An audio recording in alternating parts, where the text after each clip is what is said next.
Welcome to The Lock Shop with Nielson and Hustler, powered by Coolbet Canada.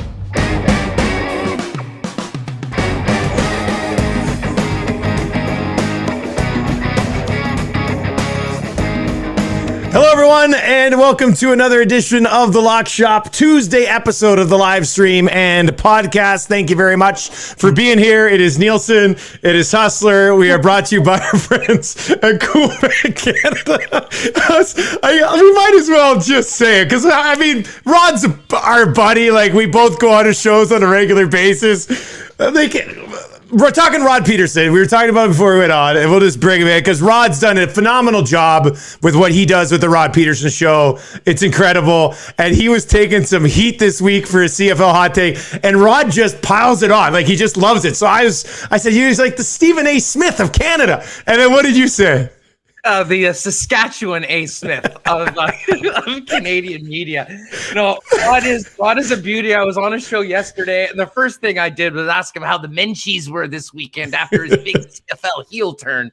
But yeah, say, listen, I'm always here for the hot takes. And the great thing about Rod is he has his takes. He stands up and he stands behind them. He tells you how he feels. He doesn't apologize for it. And it certainly is great in the industry we're in. So, yes, the SAS of the North is on fire right now, talking CFL, XFL, and everything else going on. Yeah, the best part about it is I think Rod actually would love that handle, Saskatchewan A. Smith. Hey, Stephen A. is the best. Stephen A. is listen, there are some people that maybe, it's funny, years ago, people weren't big fans of Stephen A. He's annoying, and now, I mean, if you're not down with Stephen A., that's a you problem, not an everybody else problem. I mean, lighten up. I mean, the entertainment value. Did you see him talking last week about the 5 things he knows about hockey? No, I didn't see that. Oh, my God. It's a must-see for everyone. He went through a bunch of things of the reason why he's fired up and why he's getting into hockey. Number 1, the puck is black. He's the best. He's the best. Is good. And so is Rod. So yeah, a great way to start off the Lock Shop with a few laughs. The smiles have been big, Dusty, for a few days around Lock Shop land after these last couple shows. Buddy, it was a great Saturday, terrific Saturday. We hit 2 player props. We hit both underdogs. We hit both puck picks. And then you followed it up with little Justin Thomas on Sunday. Can you believe that weekend? Well, it was, I mean, I was already just feeling the love. A lot of people checked out the Friday show going into Saturday, and you had the Jets at plus 160. I had Calgary as a home dog. Both of those came in our more quote unquote sure picks, the puck picks, which I believe our record is worse than picking underdogs at this point. Both came in as well. It literally would have been a perfect lock shop were it not for the Boston Bruins, who we'll talk about a little bit later on. Uncharacteristic swoon for the team right now. They got shut out by the New York Rangers on the weekend, so that nuked the parlay. But other than that, just about everything came in. And then to sit down Sunday knowing that JT had, at 20-1, and we talked about this a week ago. I mean, part of the reason why I jumped on that is that, I mean, Justin Thomas just, in any field, I mean, in majors is usually 12, maybe 15 if everybody's playing. So, and I know the Players is a massive tournament, one of the best fields in golf. Just the numbers seem to speak to major value, and his irons had been so good lately. He just hadn't been putting. And man, we saw that on Sunday. I mean, he missed the 18th green by about 2 inches to miss making all 18 greens in regulation. But I mean, I was a little nervous the first 8 holes because he just couldn't sink a putt. And then he 3-jacked 8, I want to say, and then he turned it around. He was 5 under through the next 4 holes, got the lead, couple nervous moments going down the stretch, but JT's a closer. And, if you're in the mix with a Justin Thomas ticket and he's in the lead or has a share of the lead on the back 9, you got to feel pretty good about it. And he has a bit of an up and down year, a bunch of things off the course that have been somewhat problematic, but that sort of talented 20-1, it's hard to look away, and paid a very nice payout for a lot of people and a lot of Lock Shop listeners.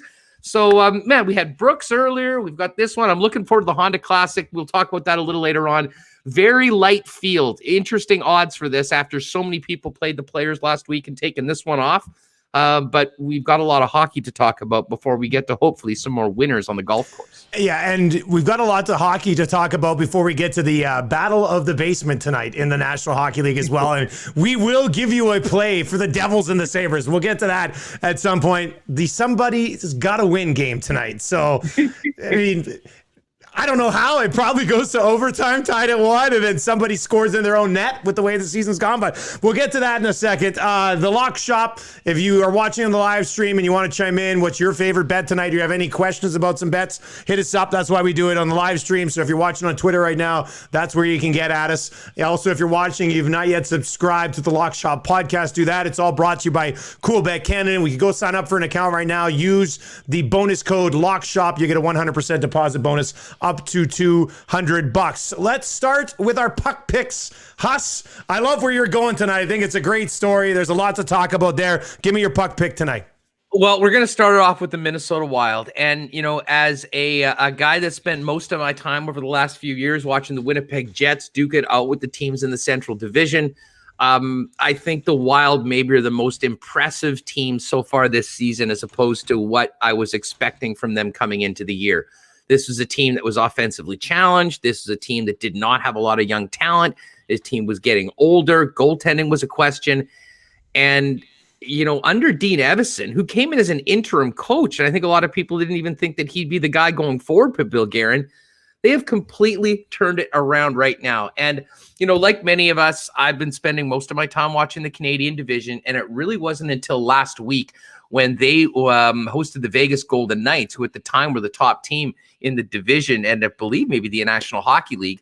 And they, I don't want to say they manhandled Vegas, but I mean, they won both the games. They played an incredible 60 minutes in both tilts. The defense was solid, which has always been a calling card in Minnesota. And now they're scoring goals. And Dalla Bill Kirill is now we know from our picks earlier this year, you were on Kaprizov to win the Calder at 450. I sort of went a little longer, and I'm still pulling for Tim Stützle being the kid to maybe get some love if he can get the points. But holy smokes, is this guy? He's really changed the Minnesota Wild in a lot of ways. I mean, finally, a really dynamic offensive player that can score. If you've been hitting him on the shot props and goal props lately, he'll be happy. I believe he's either 7 of 9 or 8 of 10 going over on the shots lately. So he's been making people some money. And, you know, they go up against Arizona, and Arizona is always a weird team to kind of bet on or against. I've just found that it's sort of Jekyll and Hyde. You don't know what you're going to get from them. But this is a 3-game series.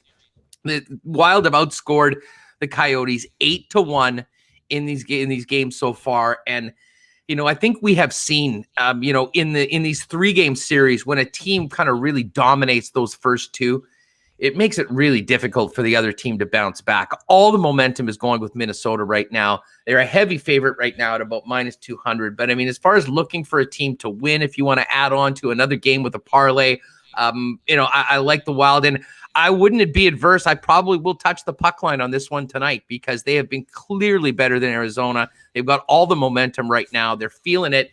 And the Wild are one of the great stories in the NHL this year, and they are getting the puck pick from yours truly tonight. Buddy, Kaprizov, and I'm not putting him at that, you know, that Connor McDavid level of skill, but as far as turning a franchise around and changing the way you view a franchise, and to be honest with you, probably for a lot of teams, changing the way you play against a franchise, Kaprizov's accomplished all of that through halfway through a 56-game schedule, buddy. Yeah, you know, and we've seen so many Russians come over, highly touted after playing in the Continental Hockey League, that just don't pan out. And, you know, I'm not sure whether I was listening to Wish on Wyshynski on with you or who it was talking about it, but they said that, you know, he came to Minnesota and they didn't get a Russian to kind of put beside him to, you know, help him run in. And he, in fact, said, you know, well, listen, it would be great, but, you know, I don't want a guy if he's not going to help us win. And I think the way that he's bought into the move to North America, to fitting in with the Wild and, you know, getting some success has made him, you know, had a far greater first half of his first year in the NHL than a lot of other guys that haven't come over. And honestly, it reminds me of that Calder discussion that we had. in that Stützle is going to have great opportunity with Ottawa, but he's 18 years old, whereas Kaprizov comes in with much more of a pedigree, more experienced, more of a man, as the coaches like to say, and he's been phenomenal so far this year. So if you can check that game out tonight, if you haven't seen the Wild so far, especially if you're a Jets fan or you're used to what we've seen the last few years, encourage you throw a game on. You'll be very surprised at what the Minnesota Wild are doing night in and night out right now before we resume rivalries in the normal divisions, presumably next season. Well, and you'll be very impressed with their retro jerseys too, if you're a fan of the swag. I mean, the Wild jersey with the North Star colors, man. I love it. Kaprizov jerseys got to be, those retro jerseys, Kaprizov got to be some of the best selling jerseys in the league right now. I would think they're absolutely terrific. All right, so for my puck pick, I am going to re-engage our bitter rivalry with Steve Yzerman yet again. And, I thought about, because the Red Wings and the fact that they've had our number and they've been on the shit list, or however you want to look at it. Every list. Yeah, they're on every list we have here at the Lock Shop. Part of me just wanted to go Canes, money line, play it safe, but it's just too chalky. I mean, the Canes have been on fire as of late, so I'm going to go. I still like getting the Canes -1.5 at plus money. When I put this together last night, I don't know if the lines moved a little bit, but it was plus 108 last night, Canes -1.5. Better now. Plus 117 right now. Come on. So here you go. Okay, so the Hurricanes have won 8 in a row. They have been absolutely rolling. I think the TSN Power Rankings have them right at the top, the first team in the league to get to 20 wins. They are absolutely rolling right now. Could this be a spot for a letdown? I mean, possibly. With that being said, they played on the 14th and they beat Detroit 2-1. So maybe they already got their scare by the Red Wings, and maybe it's an opportunity here for Carolina to actually go out and pump them tonight. So I'm going to go on the Hurricanes to get the plus money at -1.5. This is one of the best teams in the league against one of the worst teams in the league. If I can get plus money on a puck line for the Hurricanes, who've won 8 in a row, I'm going to take it, Hassan. Steve Yzerman might kill me, but that'll just grow the rivalry. Detroit's 8-17-4, and I'll bet 5 of those wins have come at our expense so far this season at some point. But I'll tell you what, you look at the top of that division, and Florida is 19-5-4 for 42 points. The Canes, with a game at hand, 26-1 for 41 points. And then there's Tampa at 19-6-2 for 40 points. What's really amazing about it, it's the Chicago Blackhawks that are in 4th place right now, holding down that spot ahead of Columbus, and then Nashville, Dallas, and Detroit all out of it right now. I mean, you could make an argument that right now, through half of the season, 3 of the top 5-6 teams in the league are all in that division. Well, they're beating the crap out of those garbage teams. You can kind of see how it works. You got those 3 teams at the top owning everybody, those 3 teams at the bottom struggling, and then Chicago, just kind of picking wins here and there, and it's going to probably be enough to secure them a playoff spot along the way. So, yeah, we were talking about this morning on my show about the storyline south of the border that does intrigue you, even though we're not really diving in south of the border. Kaprizov was one of them. And I think Florida and Carolina kind of giving Tampa a little bit of competition in that division has to be one of the other ones. And that's coming from a very selfish Barkov guy. I love Barkov. You can't possibly be the most underrated player in the league for 4 consecutive years, but I always seem like he is. And now they're finally getting the job done. Well, it's funny. I mean, speaking of underrated, how many people have seen a Canes game this year? Not many. And, they're sort of lost, and especially in the environment we're in right now. But you want to talk about an underrated player, I'll throw Sebastian Aho into that conversation as well. I mean, and listen, I think we've had this conversation before on the program. I'm still not really sold on Florida. The goaltending story's been amazing. Chris Driedger's been so good this year. Bob's been sort of so, but still getting wins because the team's been so good. I have a hard time imagining it doesn't come down to Carolina and Tampa Bay when, they're looking to see who gets out of that division going into the Final Four. But I'll tell you what, a lot of good hockey being played in that division. And a lot of Canadians haven't seen much of it, but you go out of your way to flip one of them on. I think you'll see that while the North Division has been incredibly fun, I think you'll see that some of the biggest cup contenders right now are playing south of the border. All right, let's go to the dog pound where Huss is now 9-3. I'm 7-5 for a combined 16-8 in the dog pound. By far the most success we've had going back to the National Football League and now into the National Hockey League as well. And yeah, I like both of our plays today as well. Huss, who do you got?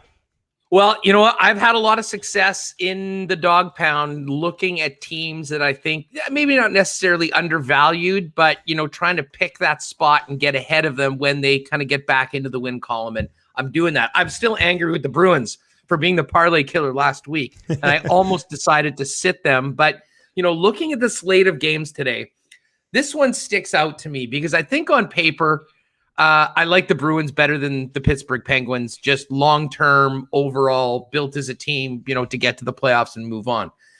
Pittsburgh has made some significant changes with Berkey coming in and Hextall, and it seems like things have really sort of turned around. Maybe the biggest thing is they're starting to get elite play from Evgeny Malkin, who, for a good portion of the season just was not getting the job done. So Pittsburgh is on a heater right now. They have won 6 in a row. They just beat Boston 4-1. And meanwhile, the Bruins have lost 4 of 5. I think the Bruins come into this a real desperate team. They're sort of seeing the way things have changed over the last little while. When you have a veteran team that's done as much winning as Boston, I really do think that they're a team that kind of can raise their level when they really need to. And I mean, this is a big game. You look over at the standings in that division. Boston's 5 points back of Pittsburgh. Now, they do have 2 games in hand, but you lose this game in regulation tonight, You're 7 games back. And again, Boston's only in a playoff spot by 1 point. So, I think this is crunch time right now for the Boston Bruins. I think this is a big, big game for them to get it back on track after losing 4 of their last 5 games. So, give me the Boston Bruins in the dog pound to beat the Pittsburgh Penguins. I'm looking at a couple of teams on heaters right now tonight, and I'm going to go with the one that's the underdog here in the Washington Capitals at plus 100. Didn't even break a sweat against Buffalo last night. More on Buffalo in just a little bit here on the lock shop. So tonight they get the New York Islanders. The Islanders have won 9 in a row and 9 of their last 10. Washington has won 5 in a row and 9 of their last 10. So both these teams rolling right now. The Islanders have recently lost Anders Lee. He's on the LTIR. They're not going to be getting him back. They have played since they lost him, but now he's not going to be back at any point here in the near future. So I wonder if that mindset starts to rattle you just a little bit. The other thing I find interesting is, let me tell you who the Islanders have beaten during their 9-game winning streak, Huss. They beat the Devils, the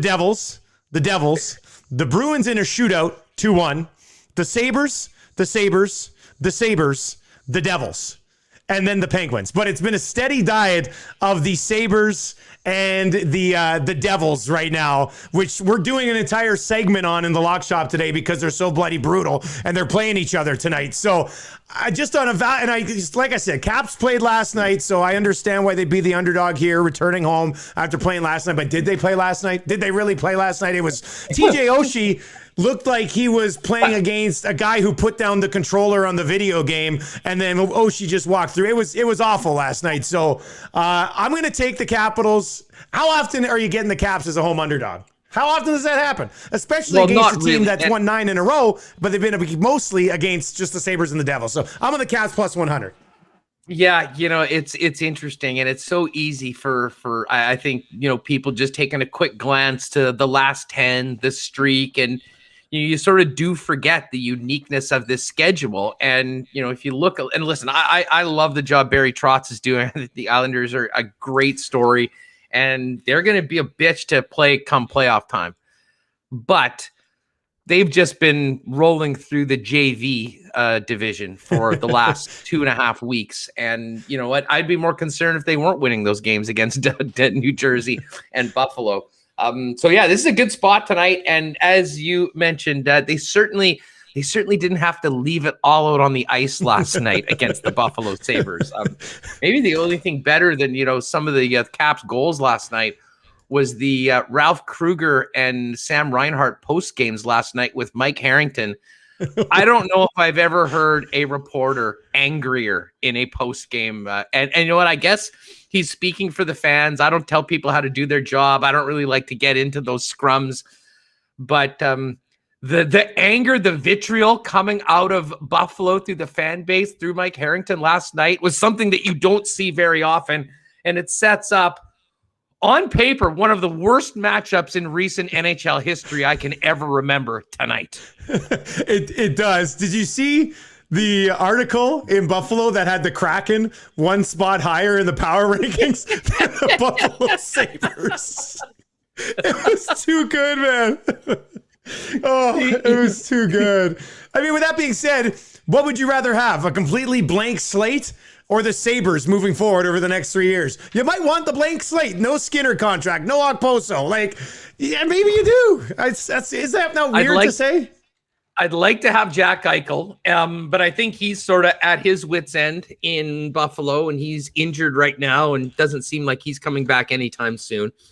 So, listen, I hope Taylor Hall's enjoying those paychecks for $8 million because like, this is like, what does this do? Just before we get to this game, Hall is a guy that, was coming into unrestricted free agency, highly in demand, as he should be, in the middle of a global pandemic, realizes this is a terrible time to sign a long-term deal. So gets pretty good money on a 1-year deal going to Buffalo. Great. I'm going to play with Jack Eichel. This could be exactly what I need to get my big payday, wherever it is next year. And now he's, a highly paid player, not getting it done at all. I mean, how much does this kill his value next year? I mean, if he was hoping for a big money 6 or 7 year contract, I think we can say that ship has sailed. Yeah, that's not happening. I'm not too sure how many guys are going to do that. I mean, you would have thought coming off that Hart Trophy season a few years back that there'd be a big time contract waiting for him somewhere here along the way, but that has not happened. And I mean, if he wants money, he's probably going to have to go somewhere where he doesn't have a chance to win again. Like, you're not going to get paid on a contender, because if you're a contender right now, I'm not sure you're looking at it and going, we need Taylor Hall to take us to the next level, where, Buffalo brought him in, thought it was going to help, hasn't helped. Obviously, he's not the major issue there, but you can't keep saying that in 3 or 4 different places when the team can't have any success. So I'd be very interested to see where he goes. Like, does he just take like 5.5, 6 mil, go somewhere for a year, pull the old Tyson Barrie route and try to pump up your numbers on a good team and then cash in big after? I don't know. Or maybe just go somewhere and, try and take one of those deals on a team that he can think he can actually win. Because listen, I think when we get to free agency, not to completely hijack this and get into a topic about next summer, I think, for the super elite players, like we saw Peter Angelo last year, there'll be a taker and there'll be a pretty good contract. But for that middle class and the lower class, everybody's getting squeezed. And I don't know. I mean, listen, I know Taylor Hall's done a lot of good things individually, but I'm not sure that he's in that super elite class anymore. And I think that this year has kind of damaged the brand a little bit. So maybe you're onto something. Maybe it will be another short-term deal, and then try and find somewhere that he fits in, that he has some success, that wants to keep him. All right, so we've got Sabres Devils tonight. Let's just give you the numbers on this. The Devils are actually a pretty significant favorite at -179. The Sabres playing plus 149 as an underdog. The under in this one is plus 103. The over 5.5 sitting at -120. And if you like the Devils to win by 2, you can get it at plus 142 right now at CoolBet. Huss, quickly, just before we kind of dive into this, my play would be the under in the Buffalo Jersey game tonight. I think I take the under 5.5, but what do you make? Somebody tweeted at us and said, game gets canceled due to COVID exposure, nobody wins. And now, you know what's amazing? I guess that could happen. You know what? Speaking of COVID, this is incredible. I mean, after a lifeless performance last night, whereas Mike Harrington said it was hard not to look at that game and look like the Buffalo Sabres have quit on each other, on their coach, on this season. That's the time where you would say, you know what, we're going to sit a bunch of these guys and bring a bunch of guys up from Rochester and give them an opportunity to play. Rochester's shut down due to COVID right now. So they don't even have that option for tonight's game or in the near future. So it's a disaster. The Buffalo Sabres, after they were shut down by COVID, have lost 15 of their last 17 games and have lost 11 in a row going into tonight's game. Listen, the Devils have been doing their part to try to keep pace. They've lost 9 of their last 10. They've lost 11 in a row at home. This puts together 2 of the worst teams by record, by streak that, we've seen. I can't remember the last time you had a somebody's got a win game like we have tonight.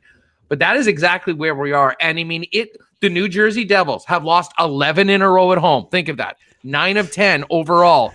And they are a huge favorite tonight on home ice. I mean, if that doesn't tell you what the story is with the Buffalo Sabres, I don't know. And, as far as picking this game tonight, I mean, they were so bad last night. I mean, if you have any dignity as a professional, I mean, I think that you would have to hope or expect that, we'd see something out of Buffalo right now. But, I mean, the team looks like they're skating in quicksand. There is absolutely no confidence right now. Their best player, the one guy they really lean on in situations like this, isn't there right now. So, I mean, as crazy as it sounds, I think the Devils on the money line are the play today. And, yeah, of course, it might be 2-1 in a shootout that goes 30 rounds because no one can score. But someone will win this game, and I think it'll be New Jersey. But, man, I feel so bad for the fans of Buffalo, and that is such a great sports town. You saw what the Bills did last year where just the hope what that did to that community. It really sucks because they're in year 11 of a 5-year plan to turn things around right now. And I think they're worse than when they were trying to tank to get Connor McDavid in the first place. Man, that lottery sure changed the way that franchise went for the last little bit. Oh, that's got to be frustrating. And now, are you sure, you confirmed that it's COVID down in Rochester, or are the people in Rochester just saying, don't pick up the phone. We don't want to be called up. Just leave us down here. Oh, man, you know what? We are pretty sure that is, although there's probably some guys at every level of the organization that are wondering what they're doing. And again, let's not forget that the Pagulas, who I think have done an amazing job with the Bills, hiring the right people, allowing them to run the organization. Of course, they got rid of Botterill last year. And the decision to hire Kevin Adams with no experience internally raised some eyebrows that they were just going on the cheap. I mean, they fired a ton of people in the front office when they weren't able to, longtime employees as well. So, I mean, it kind of seemed like they weren't expecting much, and what they were trying to do is save money. And I think, one way to save money is not fire a coach and hire a new guy. So, I mean, Ralph Kruger might be left to die on the vine, and we could be seeing one of the most miserable half seasons in a long, long time with the Buffalo Sabres. And I'll tell you what, if they lose tonight to the New Jersey Devils, I think you can pretty much take that to the bank. It's Nielsen and Hustler. You're listening to The Lock Shop, or you're watching The Lock Shop. If you download the podcast, leave us a rating on Apple Podcasts. That would be great. All right, let's dive in to the Honda Classic. And I think the man who's coming off a victory can lead the way, Huss. Who do you like this week? Well, we're going to throw in... Now, I'm a big Sungjae Im guy. If you're a regular viewer of the Lock Shop, since we've been getting in on the golf picks, I have had Sungjae on a couple cards, and he is the number one pick for this week. He is the defending champion of the Honda Classic. Actually, both of my picks are former winners of this tournament. Because again, when we look at the field, Dusty, it's pretty lean. I mean, the top of the card, Daniel Berger is the favorite at 11-1. Sungjae Im is in at 14. Joakim Niemann opened up at 21. That he obviously got a lot of early action because he's down to 18. And you're looking at Lee Westwood, Shane Lowry, Henley, Adam Scott, Taylor Gooch, who had a good weekend. So, I mean, certainly, the super elites for the most part aren't here right now. Sungjae is just a beast, man. He's seemingly always in contention. He plays every week. He has played here before. And again, I think, after a pretty good Players' Championship where he finished with 6 or 7 under, not right in the sniff to win it, but, a top 20 finish and still a relatively good time. He comes into a course where he's had success. He had his biggest PGA Tour win last year. and he's doing it against a field that, frankly, I think he looks around and realizes I can beat all these guys. Yeah. Berger is the one wild card in this. I mean, I think he is overall from, really from the restart, has been one of the best, most consistent players on tour. Spends a lot of time down in Florida, so I can understand why he's the favorite. But I look at Sungjae 14-1, a lot shorter of a number than you usually get Sungjae at, but that speaks to the field. So he was the first guy I'm going to. I really like it. And then Adam Scott. And, Adam Scott, I was looking at his stats from the weekend.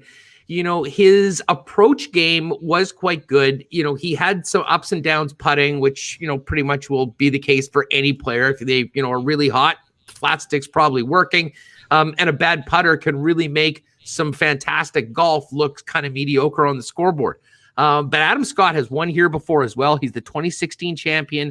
And I think Scott's a guy that, despite some sort of middling results lately, comes into this tournament after playing pretty well at the Players, realizing that there is a big, big opportunity for him to get back into the winner's circle at a place that he's won before. So, history, competition, all of that gives me those two picks. And then my long shot is the guy that was in the final group last year at this tournament with Sungjae M and lost by one shot, and that's Canadian Mac Hughes at 79-1. Now, Mac, and in a way, I was thinking about this going into this tournament. Mac was 3 over in the first 2 rounds of the Players and missed the cut. And, normally I think you'd probably like your guy to be playing a little bit better going in. But if anything, I think that the disappointment of the Players for Mac is going to give him an opportunity to spend a little bit more time working on some things before Thursday's tee off. And when he gets to that tee box, he will know that, one of his greatest performances ever on the PGA Tour was 12 months ago at this very golf course in this event. So, if you're looking for a guy long shot, maybe you want to pop a top 10 on him, a top 20 on him, or a nickel or whatever to do the whole thing. Mac Hughes would be the long shot. To me, him and Scott are, the more safer picks towards the top of the board. But I always like to drop a bomb. And Mac Hughes, after being second in this tournament last year, is that bomb today. Where are you going, Dusty? Well, Westwood's been playing so well, and I know he's finished with, back-to-back seconds here. And can he do it again? Can he continue to keep him up? There's a few factors here for Lee Westwood, and what do we got him at? 21-1 here at plus 2,100.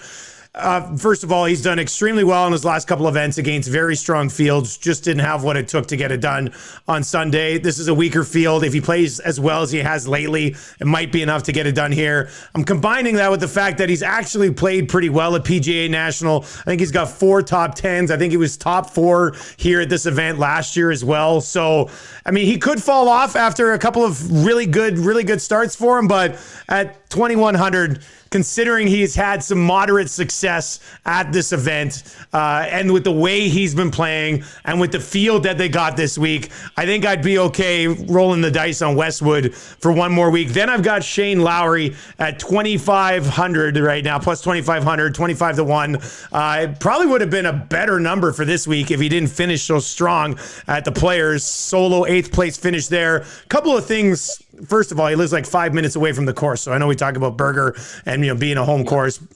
Shane Lowry lives right there as well. He's been messing around with his putting grip a little bit. Apparently he settled on something. So maybe that sort of starts to smooth out for him this week as well. And I think I read something somewhere that he was going to Augusta with Westwood early in the week to kind of just play and kind of get in the right mindset right now and get an early look at the Masters. And you're doing it with a guy, and he's going to have his swing coach there with him. And Lee Westwood's going to be there, and Westwood's been playing so well right now. So maybe some of that rubs off on Shane Lowry. And then plus 5,000, 50-1. Doug Gim, who has actually just struggled a couple of the last 2 Sundays, even though he was near the top of the leaderboard heading into the weekend and heading into Sunday. So I think there's some pretty good value there. Another one of these guys who has a bright future in the sport and with a lesser field might actually have an opportunity to take advantage of it this week. So from a long shot, what's he at plus 5,400. So Westwood, Lowry, Gim, do you like one of those guys more than anybody else, Huss? Well, you know what I got to say about Lee Westwood. He has been brilliant in his last 8 rounds. He's been in the final group in both events and has barely missed winning. And you know what? He's the one thing I can tell you, he won't be in the final group with Bryson DeChambeau, and he won't be there with Justin Thomas this week. The only 2 guys that were able to beat him the last 2 weeks. So you know what the guys do, and he's such a great story. I mean, a pretty easy guy to cheer for. And it's really cool to see what he's doing right now. So, I mean, you have to have him in amongst your contenders the way he's striking the ball right now. And then, I got to give a shout out to Doug Gim. Credit to Pat Mayo for one of the great nicknames in golf right now, the Gim Reaper. And the Gim Reaper has been great for 3 rounds, but he sort of the bright lights, I think, on Sunday. He stuck 2 in the water on, somewhere, I can't remember what hole it was on the front 9, and that really sort of saw things. That should be different here, though, right? For Gim, you would think like the lights aren't going to be as bright at this event. Yeah. No, I think absolutely. And he was also playing with Justin Thomas on a Sunday. That was no. And you know what? Sometimes you got to fall down and get back up to learn how to take those next step forwards. And despite looking like he's in his late 30s, Doug Gim is only 24 years old. He's a young guy. So listen, I think there is a bright future. We'll talk about him on Sundays going forward. And at that number in this field with the way that he's playing, would love to see a bounce back from him. So it's an interesting field for the Honda Classic, not as star-studded, but makes sense coming out of the players with all the other big events coming forward. Let's just see if we can have another Sunday sweat and see if one of these guys can get into the winner's circle, Dusty. That'd be nice. Go back-to-back on the PGA Tour. We'll definitely take that here on the Lock Shop. A little association sprinkle to wrap up today. And I've watched pretty much every Lakers game so far this season. And last night I didn't catch the beginning of it. I was watching the end of the Oilers and Flames game, but from what I saw from the Lakers last night, and they're going to be on back-to-backs, they're going to be against the Timberwolves. What I saw from the Lakers last night was some of the best shooting that I have seen all season. They were, a 2-point favorite against the Warriors, I think, last night? Like, it would have even been decent value on a money line bet last night, and they absolutely smoked them. I mean, they shot 41% from beyond the arc. It seems like for the last month and a half, anytime I watch a Lakers game, they're shooting like 23 to 27%. So if they can get it, if they're shooting the ball tonight, it's lights out. The 9's covered, no problem. I think they might be able to cover the 9. Is it 9 or 8? Did they move to 8? Yeah, it's 8 right now. It's 8 right now, yeah. Yeah, it's 8 right now. It was 9 last night when I saw it. If they're shooting well, the 8's covered. Even if they're not, I think they can still cover an 8 against the Minnesota Timberwolves. So their offense looked more in sync last night than it has since Anthony Davis went out due to injury. And I think that's a group that can ride that confidence into a cover tonight. Well, and just for the sake of it, because you've thrown out a game, this is the proverbial dart at the board, and it has landed on the Portland Trail Blazers -2 at home against the New Orleans